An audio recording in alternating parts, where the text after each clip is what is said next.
This video will teach you a little bit about how to find oblique asymptotes. Oblique asymptotes are functions that have the highest power of 1, so they're called linear functions. Another name for an oblique asymptote is called a slant asymptote. Both occur when the degree of the numerator is 1 greater than the degree of the denominator. Oblique or slant asymptotes are found by using long division. Suppose that we have an oblique asymptote running along in this direction. The equation for this is y equals x. And suppose that we also have a vertical asymptote at the value of 2. The function may look something like this, where it follows the oblique asymptote and then also follows along with the vertical asymptote. So this is one particular example of how an oblique asymptote would work. Let's take a look at a few functions and how to find oblique asymptotes. On our first function here, we have x squared plus 4x minus 5 divided by x plus 3. We need to divide. The x plus 3 will go here, and the polynomial in the numerator goes underneath the division bar.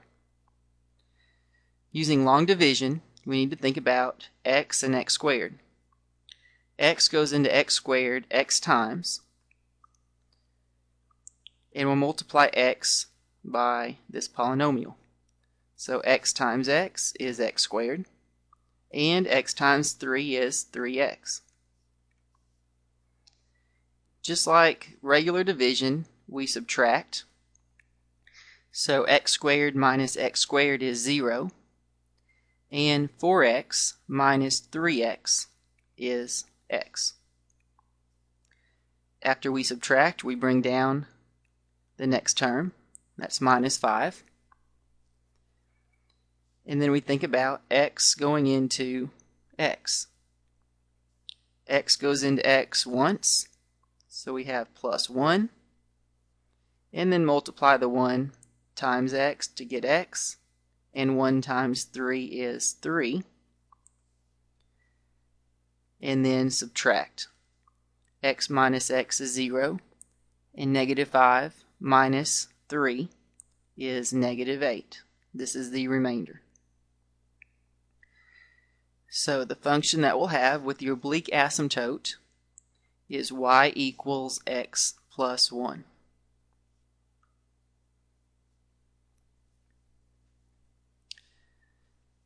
The next example is y equals 4x to the third minus x divided by 2x squared plus 3. Set up the division. 2x squared plus 3 goes here, and the 4x cubed minus x goes underneath the division bar. Think about 2x squared going into 4x cubed. That will go in 2x times. Then multiply 2x by our polynomial. 2x times 2x squared is 4x cubed. And 2x times 3 is 6x. We need to subtract. 4x cubed minus 4x cubed is 0, and negative x minus 6x is negative 7x. This is a remainder. So our function for the oblique asymptote is y equals 2x.